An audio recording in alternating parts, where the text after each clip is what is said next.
Assalamualaikum warahmatullahi wabarakatuh. Perkenalkan, nama saya Muhammad Rifadi Akbar dengan NIM C1B020160. Saya akan mempresentasikan hasil kerja saya dengan judul Akuntansi Perusahaan Industri.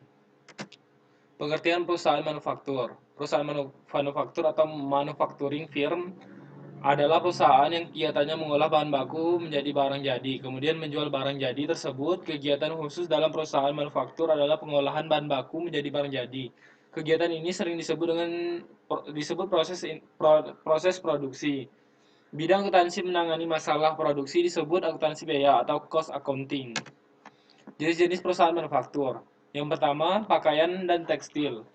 Pakaian dan tekstil yang berbasis di sekitar pengolahan wol mentah untuk membuat kain, serta merajut dan menjahit untuk membuat pakaian. Industri ini mencakup penjahit dan semua yang terlibat dengan kain dan menjahit.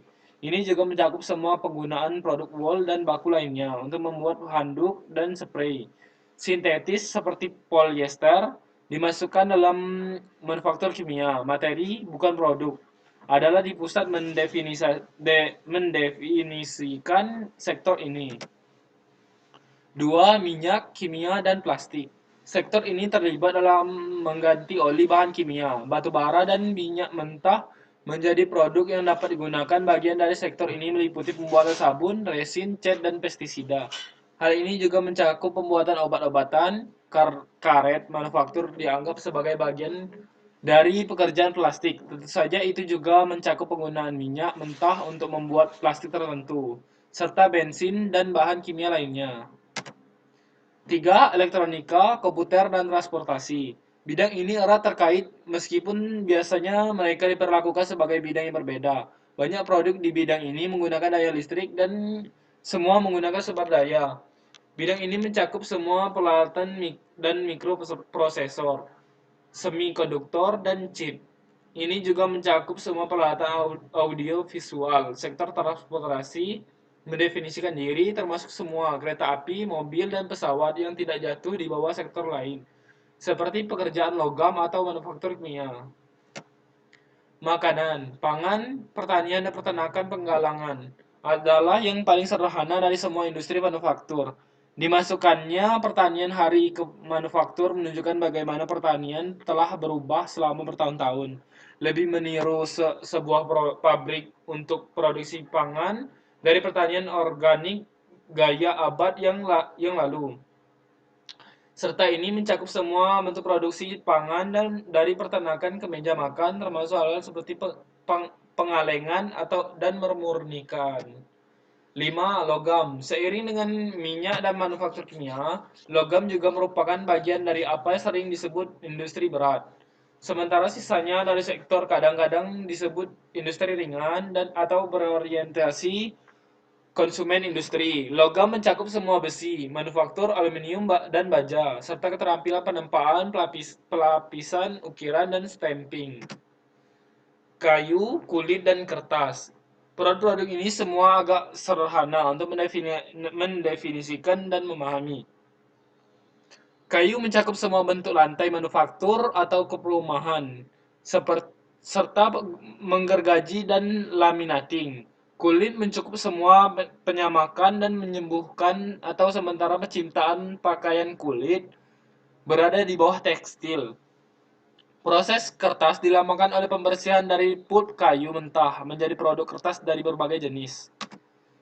Karakteristik perusahaan manufaktur. Karakteristik perusahaan manufaktur memiliki sifat yang berbeda dengan jenis perusahaan jasa. Konsep perbedaan karakter ini menjadi salah satu hal yang menyebabkan perbedaan strategi kedua jenis perusahaan ini memiliki perbedaan.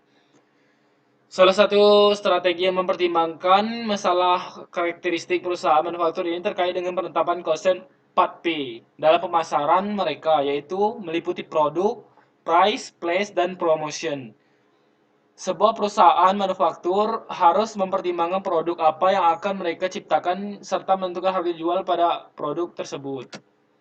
Rumus-rumus perusahaan manufaktur. Yang pertama, pengertian harga pokok penjualan. Yang dimaksud harga pokok penjualan adalah seluruh biaya yang dikeluarkan untuk memperoleh barang yang dijual atau harga perolehan dari barang yang dijual. 2. Rumus menghitung penjualan bersih. Penjualan dalam perusahaan dagang sebagai salah satu unsur dari pendapatan perusahaan. Untuk mencari penjualan bersih adalah sebagai berikut. Penjualan sama dengan penjualan faktor dikurang retur penjualan dikurang dengan potongan penjualan. 3. Rumus menghitung pembelian bersih. Pembelian bersih adalah sebagai salah satu unsur dalam menghitung harga pokok penjualan. Pembelian bersih sama dengan pembelian ditambah biaya angkut pembelian dikurang retur pembelian dikurang potongan pembelian. 4. Rumus menghitung harga pokok penjualan. Untuk menghitung harga pokok penjualan harus diperhatikan terlebih dahulu unsur-unsur yang berhubungan dengan harga pokok penjualan. Rumus harga pokok penjualan. HPP sama dengan persediaan awal barang dagangan ditambah pembelian bersih dikurang persediaan akhir. HPP sama dengan barang yang tersedia untuk dijual dikurang persediaan akhir. 5. Pengertian laporan laba rugi. Laporan laba rugi adalah laporan yang menyajikan sumber pendapatan dan beban suatu perusahaan atau dagang selama periode akuntansi. Untuk menghitung laba rugi perusahaan adalah laba bersih sama dengan laba kotor dikurang beban usaha. Kesimpulan, berdasarkan pengamatan kita selama menyusun dan mencari sumber referensi makalah ini bahwa perusahaan manufaktur adalah perusahaan yang memproduksi barang dari bahan baku, bahan setengah jadi sampai dengan barang jadi yang siap untuk dijual.